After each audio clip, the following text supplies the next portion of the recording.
Salam, hər vaxtın xeyir olsun.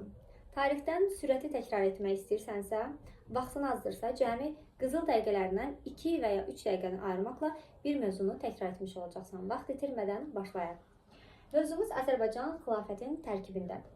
Mövzusudur, deməli, ərəblər Sasanilərin üzərinə yürüş edən zaman Kadisiya və Ktesifon 636 Kadisiya döyüşü, 637 Ktesifon döyüşləri baş vermişdir. Bu döyüşlərin bizim üçün əhəmiyyəti odur ki, burada Alban hökmdarı Varaz Qırqor oğlu Cavanşiri göndərmişdi. Sərkərdə kimi Cavanşir burada öz məharətini göstərmişdi. Bəzən testlərdə yazır ki, Alban hökmdarı Cavanşir iştirak etmişdi.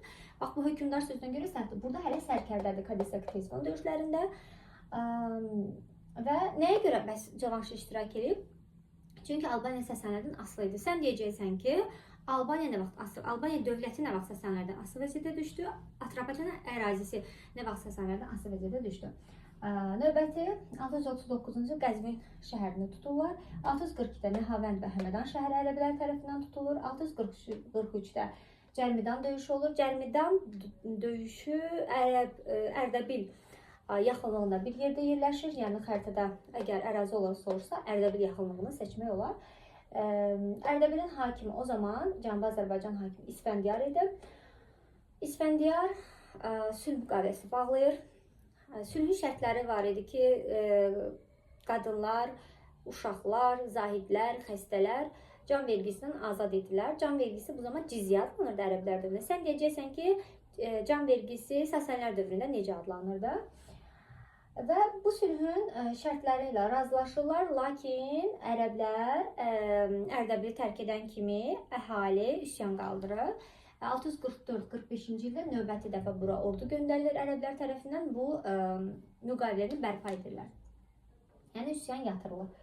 Daha sonra 644-də Muğan üzərinə, Muğan ərazisini ələ keçirirlər. Muğan əhalisi müqavimət göstərir. Yadınızda qalsın, daim Muğan ərazisi yad eli işğalçılarına qarşı güclü müqavimət göstərən ərazilərdən biri olur.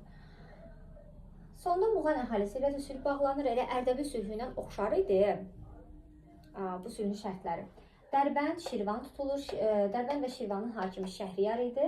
Əslində Dərbəndi tutmaqda belə deyək, böyük canfəşanlıq göstərdi ərəblər. Çünki şimaldan gələn hücumların oradan qarşısını almaq üçün, xüsusən də Xəzərlərə qarşı orada özlərinə dayə yaratmaq istəyirdilər. Ona görə də Dərbənd əhalisinə vergi almırlar ki, amma şərtlər var idi da. Hansı halda deyirdilər ki, əziz Dərbəndlilər, bizim ordumuzda ərəblər deyirdi, ərəb ordusuna xidmət eləməlisən əvəzində və üstə gəl də bizim düşmənlərimizə qarşı, bütpərəstlərə qarşı xilafət ordusunda döyüşlərdə iştirak etməlisən. Hərbi xidmət göstərməlisən, döyüşlərdə iştirak etməlisən. Dərbəndlilərə müraciət etmişdir.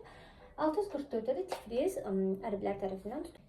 İndi isə bu qeydlərimdən qısa suallar verərək mövzunu bitirəcəm. Sən də ora baxmadan cavab verəcəksən təbii ki. Kadisiya döyüşü nə vaxt olub? Ktesifon nə vaxt olub?